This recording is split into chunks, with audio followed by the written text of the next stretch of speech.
একটা সময় দেখা যায় যে আমাদের বাচ্চারা দু একটা শব্দ বলছে বাট খুব বেশি ভার্বাল হচ্ছে না, দেখা যায় যে তাদের মুখ দিয়ে পপ আপ ওয়ার্ড আসতেছে, সাডেনলি ওরা বলতেছে মা মা দাদা।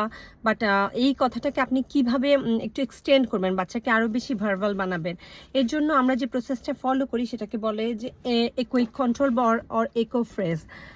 এখানে আমার কিছু শব্দ আছে, আপনারা যদি দেখতে পারেন এগুলো সব ইংলিশে, যেহেতু আমি ইউকেতে থাকি। সো এই সব শব্দ যদি আপনি বাচ্চাকে বলা প্র্যাকটিস করেন, আপনার বাচ্চা ভার্বাল হতে হেল্প করবে। Echo means what I say you repeat, যেমন আমি যদি বলি apple, you have to repeat apple. No matter বাচ্চা যদি বলে যে অ্যাপল, কোনো ব্যাপার না, এটাও সাকসেস, সে ধীরে ধীরে সাকসেসের দিকে আগাচ্ছে।